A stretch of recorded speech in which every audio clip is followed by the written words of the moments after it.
los mismos centros. En cuanto al impulso de la educación inclusiva, aquí sí se produce, aquí hace más referencia al alumnado con necesidades educativas especiales y establece que la escolarización de este alumnado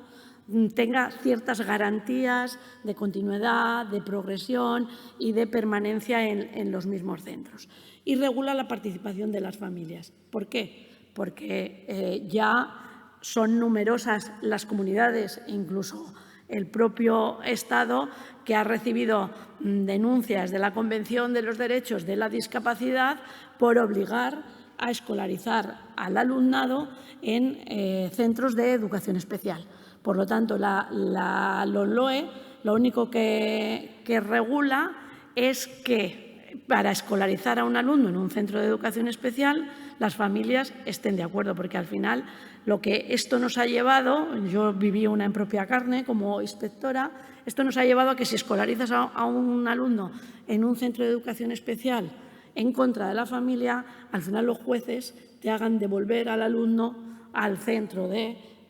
ordinario con el trastorno y las dificultades que eso suponen para él. Entonces, ahora, si las familias optan por una opción lo más inclusiva posible, es decir, por un centro ordinario, se les tiene que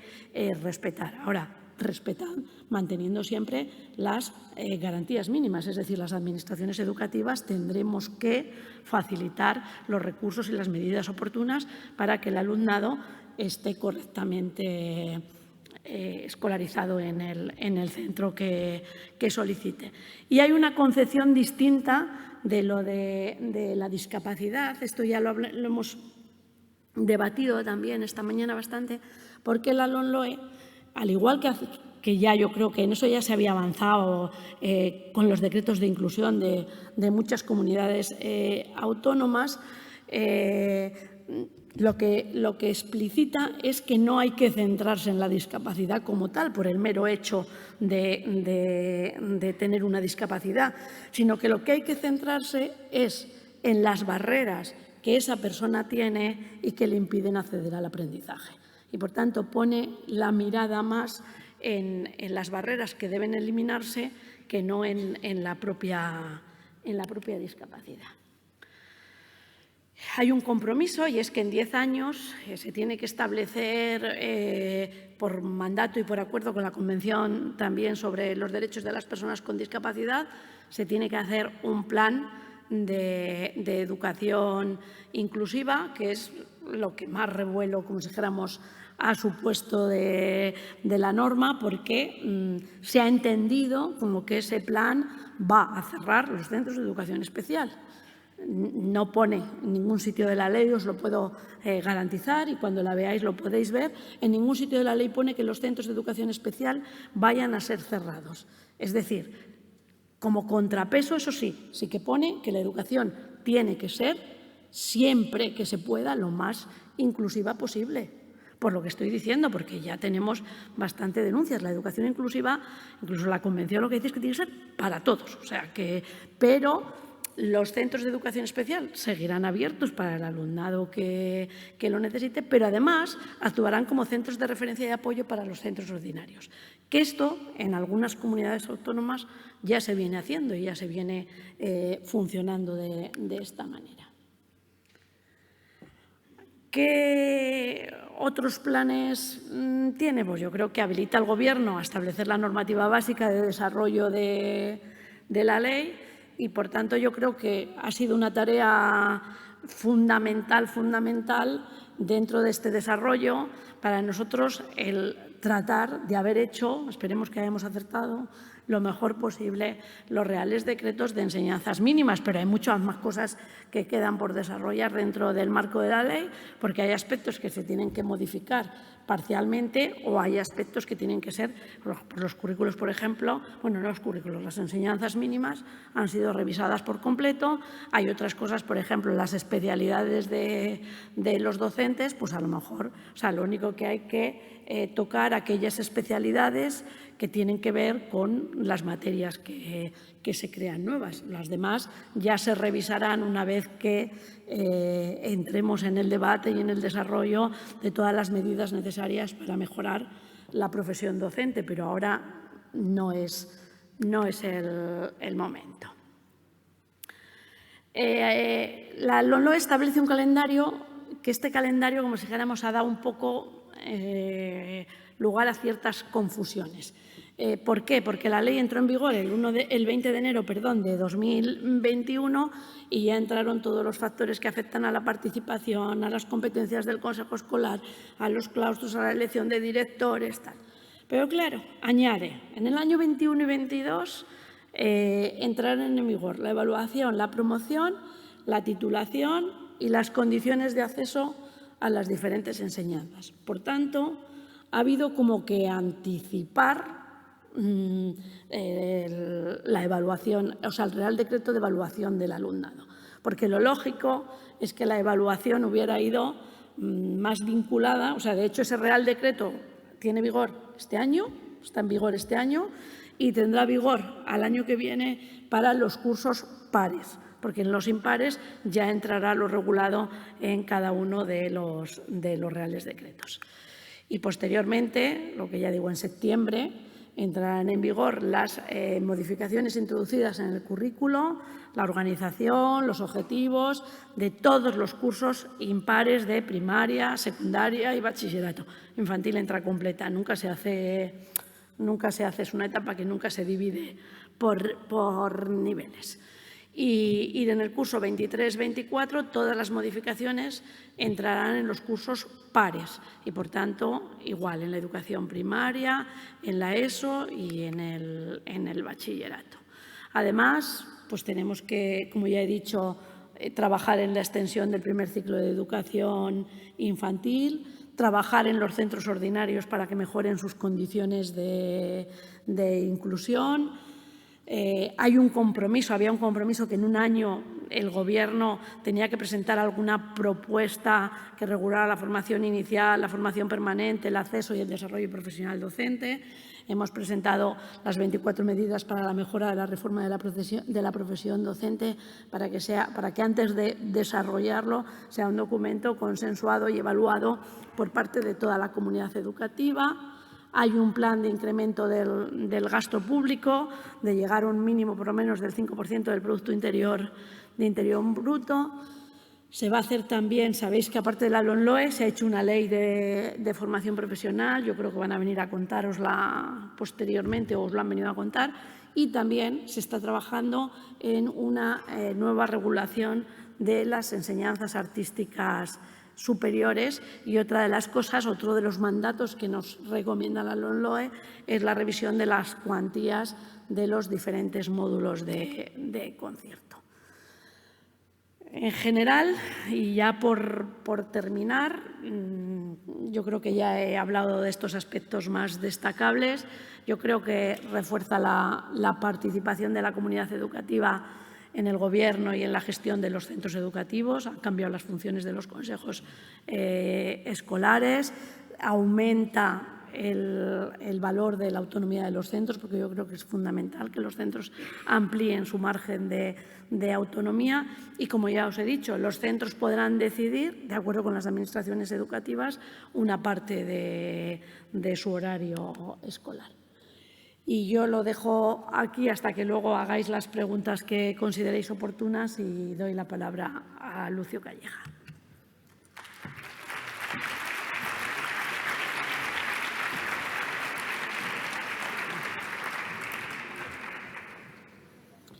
Bueno, pues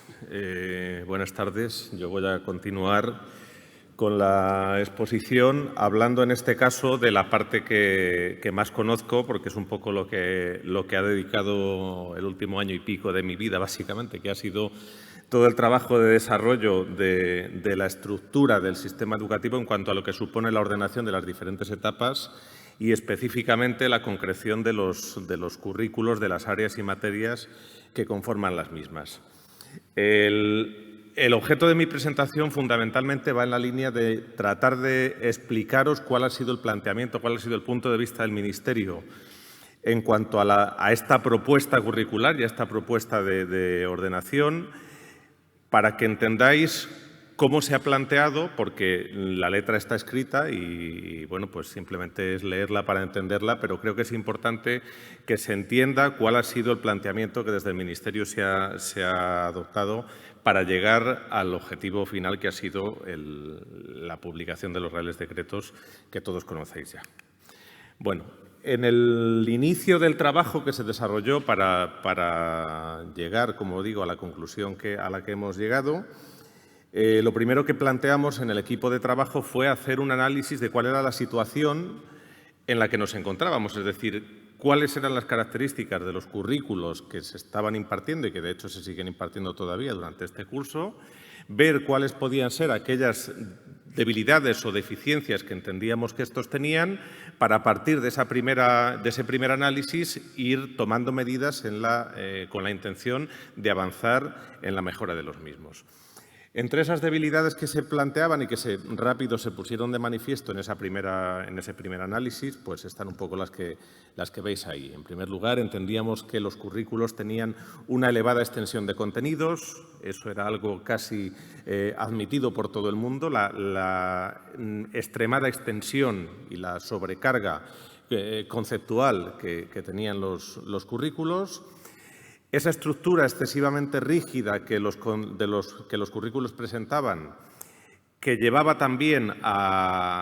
como algo añadido esa desactualización que señalo en tercer lugar, es decir, cuando un currículo se plantea de una forma muy concreta y con un listado de términos muy específico, es más fácil que pierda vigencia y que se quede obsoleto, más en una sociedad tan cambiante y que evoluciona a la velocidad que evoluciona nuestra sociedad actual. Esta concreción también, esta excesiva concreción, dificultaba y dificulta, entendemos, que se puedan integrar cuestiones que son más transversales a lo que es estrictamente el ámbito de conocimiento de cada una de las materias. Y, por tanto, ese entendíamos que era otro de los ámbitos donde debíamos hacer actuaciones. Y, finalmente, también se señaló que existían, sobre todo en algunas materias, bastantes desajustes entre los contenidos que se incluían en las mismas y el grado de evolución de los alumnos a la edad o en el nivel en el que esos contenidos se presentaban. Bien, con esta primera fotografía inicial, pues abordamos esa propuesta de cambio en la que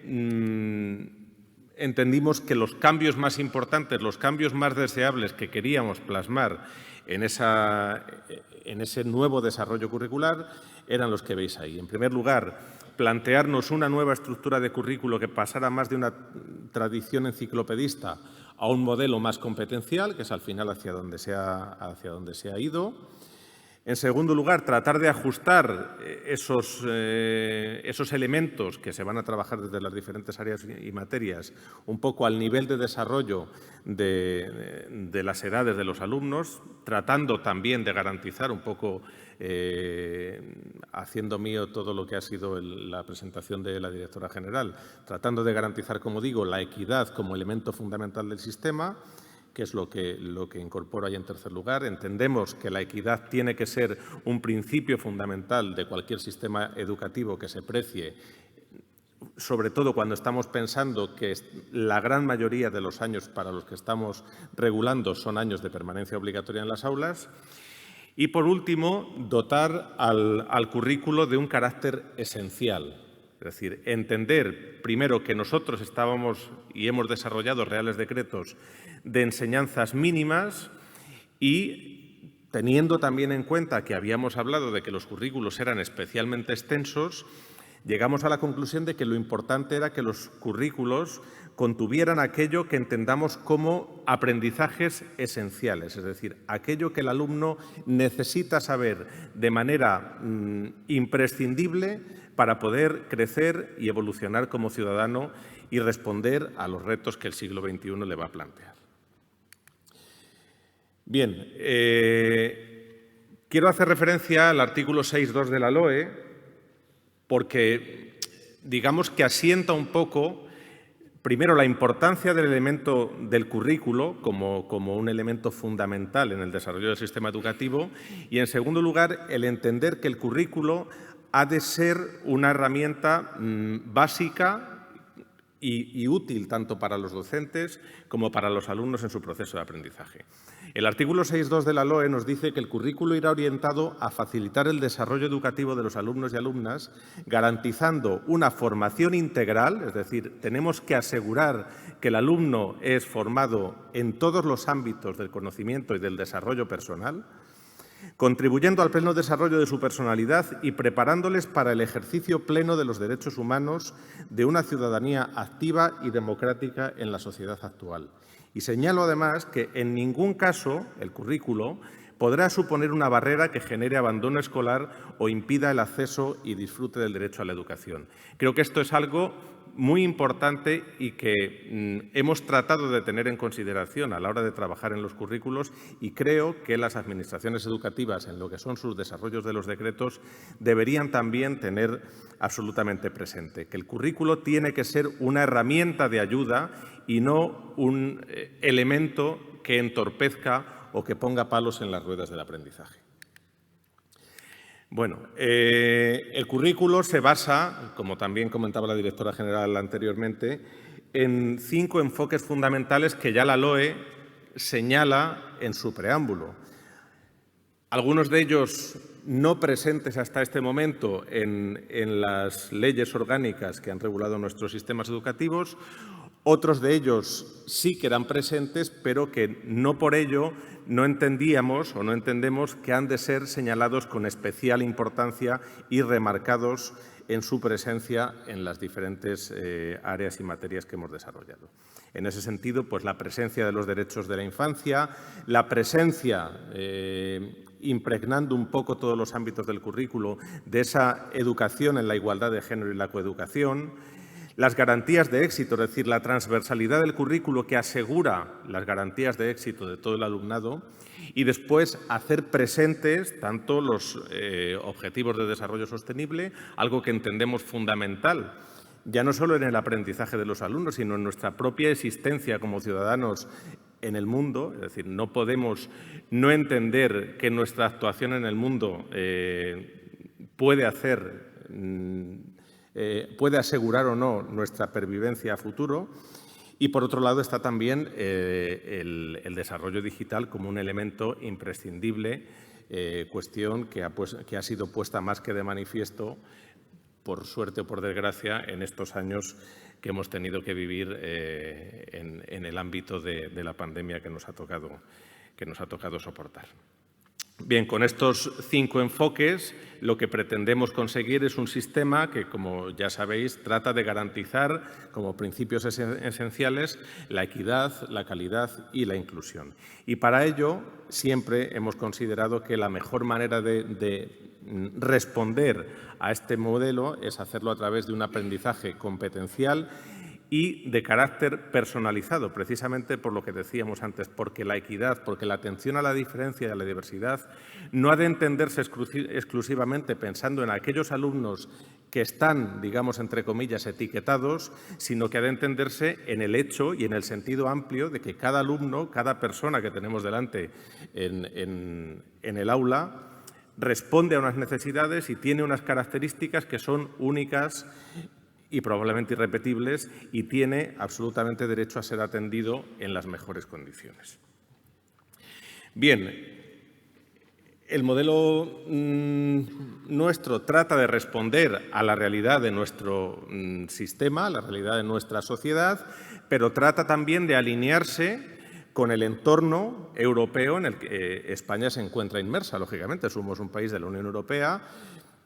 Recibimos constantemente directrices en materia de educación, y no solo en materia de educación, en otros ámbitos, también en el económico, que vienen desde Europa, y, por tanto, nuestra regulación en el ámbito de la educación no puede estar al margen de lo que está pasando en los países de nuestro entorno. Por tanto,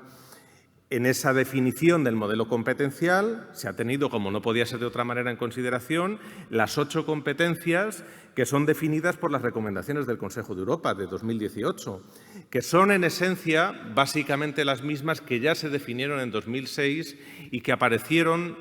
al menos presentes de soslayo, en la Ley Orgánica de Educación, aunque es verdad que en la práctica no acabaron